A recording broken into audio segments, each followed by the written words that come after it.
batch. Good evening, we'd like to call this meeting to order. Welcome.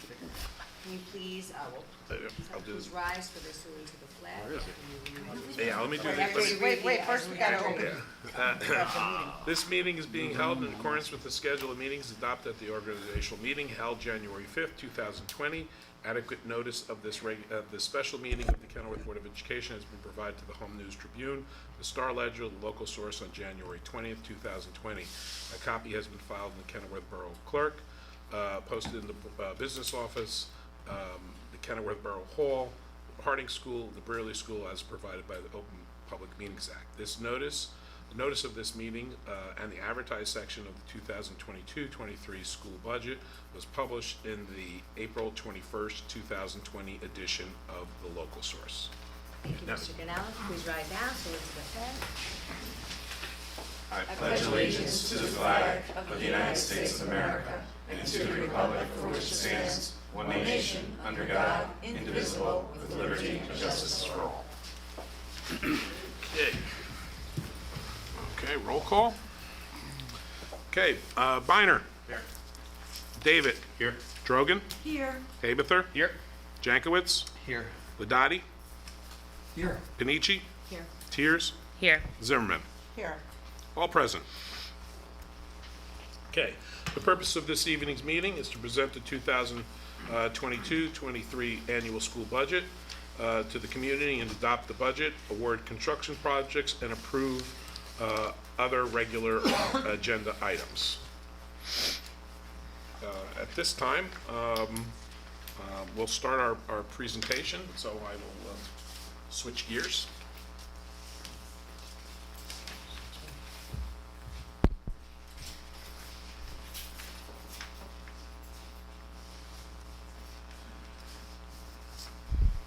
Okay, good evening, everyone. It's an honor to present the annual budget to you this evening. This is the third and final public presentation outlining the 2022-23 annual school budget for the Kenilworth School District. The first of those presentations focused on the expenditure phase, or phase one of the budget, which was the leadership team budget, which included the supplies, materials, and services needed to operate the instructional program. The second presentation reviewed in depth the technical side of the budget, focusing on the technical requirements for submitting the budget for approval to the Executive County Superintendent, as well as we discussed revenues, state aid, the phase two or salary portion of the budget, and the phase three school business administrator documentation portion of the budget. This presentation will be cumulative in nature and will be a review of the presentations previously conducted, as well as reviewing the tax impact, the tax rate, and looking forward to the challenges in developing the 2022-23 school budget. The presentation will highlight some of the more relevant aspects of the budget and focus on the overall impact and broader overall overview of the budget. In addition to these public meetings, presentations, and discussions, multiple committees worked tirelessly putting the budget together to allow us to present this evening. I would like to thank all those involved in the process, especially Mr. Ladati and the Finance Committee, for their time and commitment to the process. So this evening's agenda,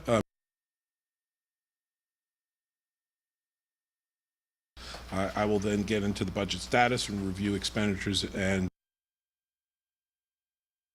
cap. Now we'll talk about reserves, the tax levy, and the tax rate. So at this point, I'll turn it over to Mr. Arlington. Good evening, everybody. You can switch. Thanks. Tonight's public hearing is the culmination of many months of complex decision-making and prioritizing efforts to support cutting-edge education. Thanks to Vince and the members of my leadership team for ensuring this budget reflects a commitment to our district goals and our learning priorities. Also, as Mr. Ganella mentioned, special thanks to the Finance Committee for contributing to the conversation with their review, questioning, and decision-making. The budget you'll learn more about tonight foregrounds future-ready teaching and learning. It maintains co-curricular and athletic experiences.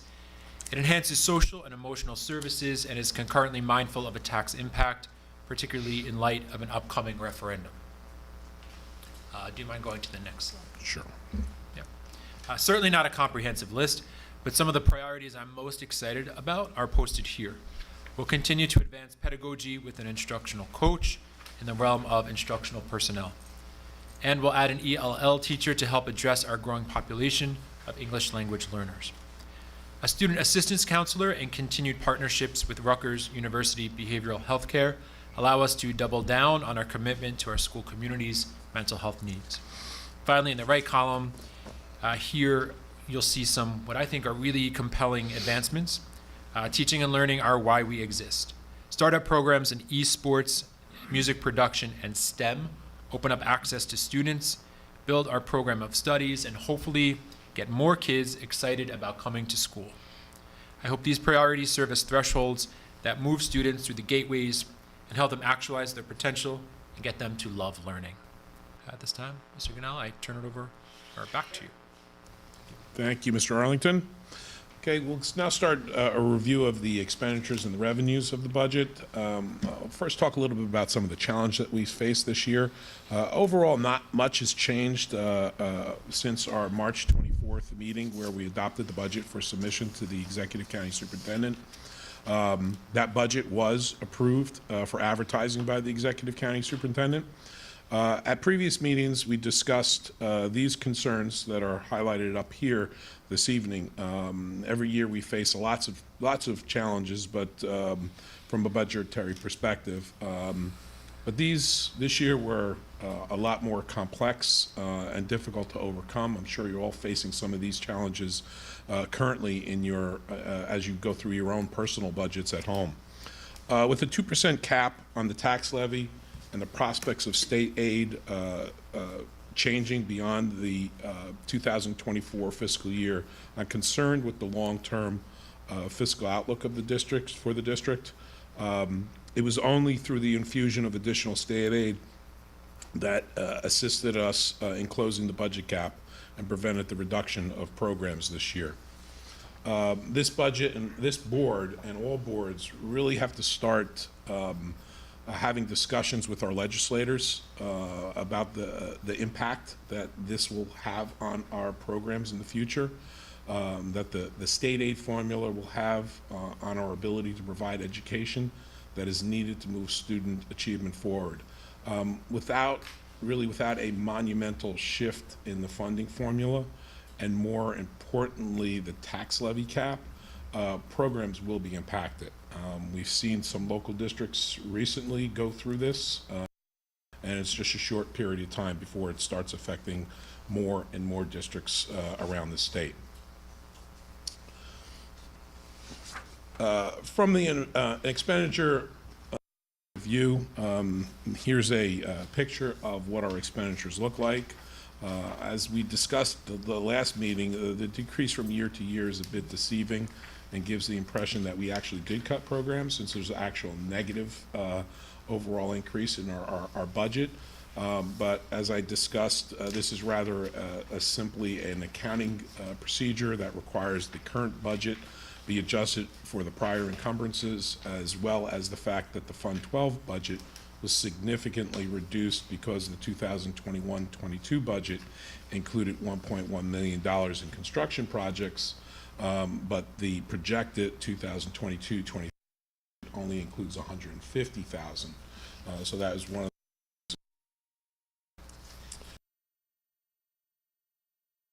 at the expenditure side of the budget is to compare them without those prior year adjustments, and this is what is depicted here in those three phases that we often talk about. Since the original budget reviewed in January, Phase 1 budget was reduced by $1.21 million. Mr. Arlington earlier spoke about positions in the budget and their impact on instruction. It should be noted that there were several other positions that were requested in the original review but were eliminated, and this helped us in the Phase 2 budget to keep that in line. Phase 3 challenges you saw on that slide earlier included the property casualty insurance, transportation due to driver shortages, as well as fuel costs, out-of-district placements, and energy costs.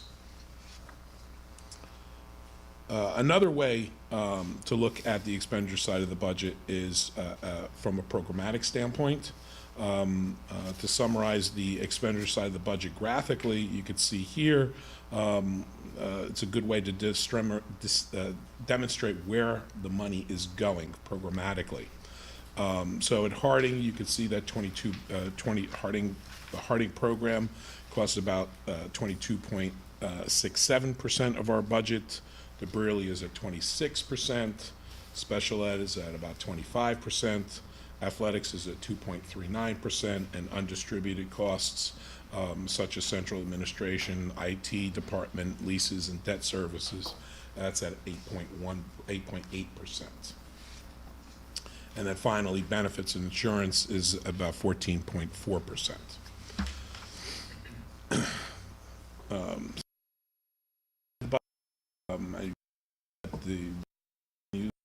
The expenditures, and that is depicted here. Several items of note include the increase in state aid, a reduction in the withdrawal of the capital reserve, which is reflective of the reduction of construction projects, and the larger than normal and desirable increase in the tax levy. Overall, revenues have decreased due to the same accounting techniques we discussed earlier regarding the expenditure side of the budget. Now let's talk a little bit about bank cap. So what is bank cap and how is it important? Bank cap is a method to allow school districts that have not been granted approval to exceed the tax levy cap by a separate proposal to bank the unused tax levy for in any of the next 3 succeeding school years, budget years. In accordance with code, a district can request to use bank cap only after it has fully exhausted all eligible statutory spending authority in a budget year. I am pleased to tell you that we won our appeal of the Chapter 44 penalty, and that money was that funding was restored to our cap. As I stated, even though we did not need that additional buffer this year, it was a battle that we felt was necessary to be waged for our future when the cap is tighter and due to the no additional. It's an argument that we could use in the future if that were ever put in that situation. We could use the same argument that we did this time.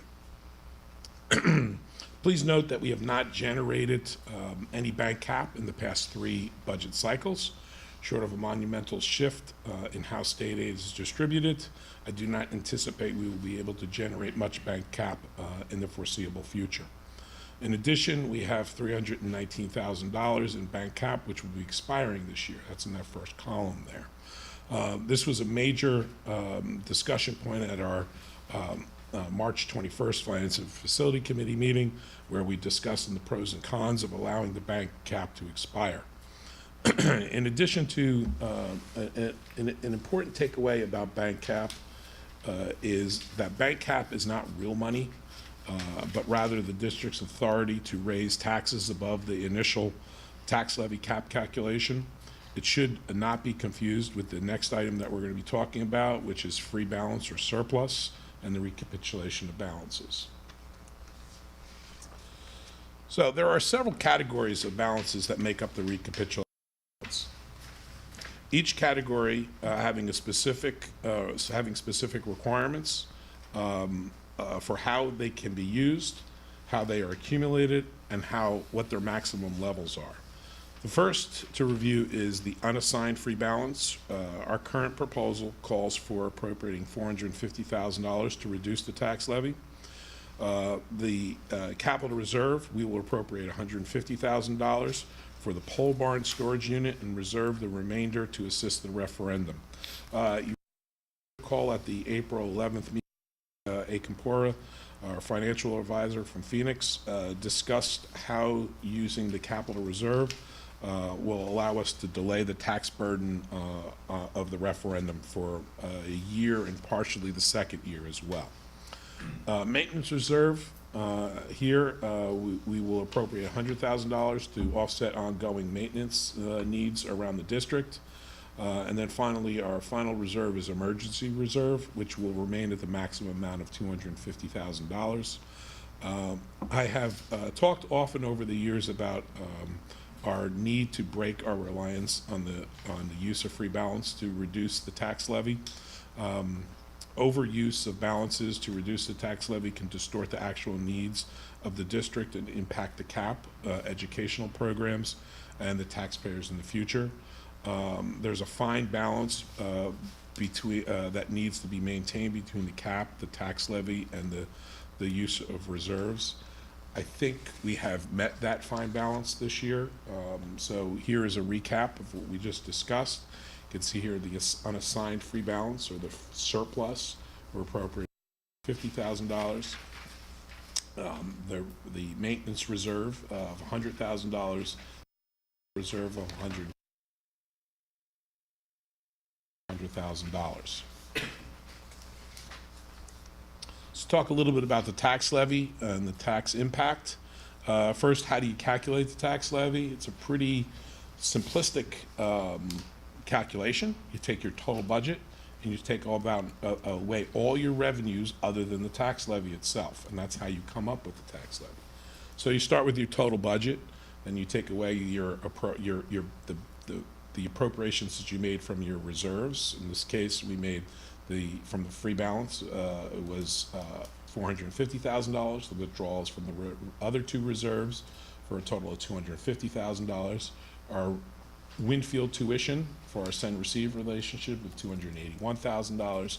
Miscellaneous revenues, whether it be E-rate or rental of buildings. Interest on our investments is about $95,000. And then you start taking away some of your state aid and other restricted aids of about $6 million, your choice aid of $2 million, federal aid of $577,000, and finally your debt service is removed from that calculation of $1.25 million, and you come up with your current expense tax levy of $21,665,785. So here is what the tax impact on an average home assessed at $183,400. For your average home, the tax will increase $133.48, and it is the tax rate is increasing 2.57%. Just to note, the tax rate increase is often different from the tax levy increase. Because the net valuation taxable fluctuates from year to year. This year there was an increase in the net valuation taxable, which assisted in lowering the tax rate below the tax levy increase. Finally, we've always liked to look at historical tax levy, where we have been over the past several years. Because in any given year, there might be something that has impacted us. So we like to look at it and how we have been responsive to the taxpayers over a longer period of time than just a single year. And here you can see over the past 6 years, we've averaged a 1.63% increase in the tax levy. And that, a lot of that has to do with the change in the funding formula and that increase in state aid over the past 3 or 4 years. And you can see even one of those years we actually had a negative increase in the tax levy. So that's how I like to end the presentation. I will now take any questions from anyone who might have one on the board. Vince, how much was the Chapter 44 penalty? $45,000. 45.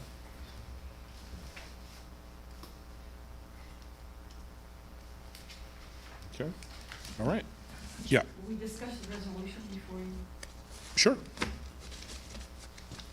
The budget resolution itself, we could do that now. If you, Just, I have a question. mm-hmm.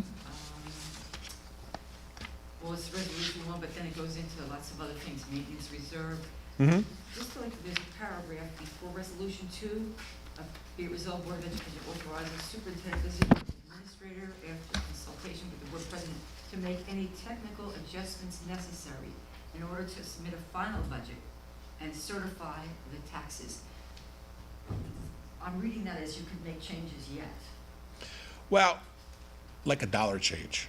we're talking about a minuscule change. Sometimes what happens is the budget software doesn't align up with certain other documents, and I'll have to change something. I mean, it's never happened, but I like to keep that in there to allow me, like, it's called breakage. And sometimes because my program goes down to the penny, but the Department of Ed program rounds up, sometimes we're off $1. I don't think we are, but if we wound up submitting a budget, we could change it. But it would be a significant amount. Oh, no. No, we're literally talking $1. Yeah.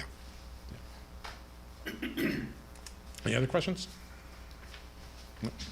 So, just, as noted by Mr. Ganell and Superintendent Arlington, the Finance Committee, Mr. Biner, Ryan, Greg, myself, Bob, sorry for cutting your mistake, but we put a lot of time and effort, and always remembering that, we do have the obligation to provide a proper education in a safe environment.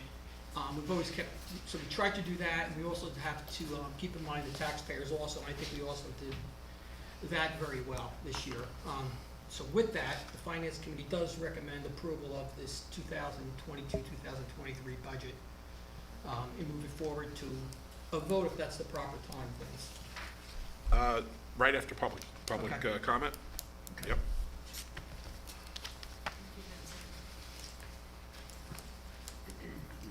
So I'll make a motion to open the public. Second? Motion made by Mr. Ladati, seconded by Mr. David. The meeting is now open to the public. For anybody who wants to make a comment regarding the budget, please step up. Mr. Mel, do you want to read the? Yes. Public comment will now be accepted. The Board of Education sets the limit for the public to speak at the board meetings of 5 minutes per person unless prior permission has been granted by the Board of Education to extend time pursuant to Kenilworth Board of Education bylaw 0167. Please record, and for the record, please indicate your name and address in all your comments. Any public want to comment? Motion to close the public portion. Second? Second. Motion made by Mr. David, seconded by Mrs. Steers. Meeting is now closed to the public for comment. Mr. Ganella, are we ready to move forward with the roll call on the resolution? Yes, there are 7 resolutions, all under finance. Mr. Ladati, would you like to make the motion? Yes, I'd like to make a motion that all the resolutions on tonight's agenda concerning the budget adoption be moved to a vote. Okay, and is there a second? Second. Okay. Motion was made by Mr. Ladati, seconded by Mr. Biner. There's 7 resolutions. Do any of those 7 resolutions need to be separated, voted on separately? No? Okay. This is for resolutions 1 through 7 on the agenda. Biner? Yes. David? Yes. Drogan? Yes. Haberther? Yes. Jankowitz? Yes. Ladati? Yes. Tiers? Yes. Zimmerman? Yes. Panici? Yes. Motions carry unanimously. We do need to go into closed executive session this evening. This will end, when we do not plan on coming back and taking any action, therefore this will end the live stream when we do go into closed session.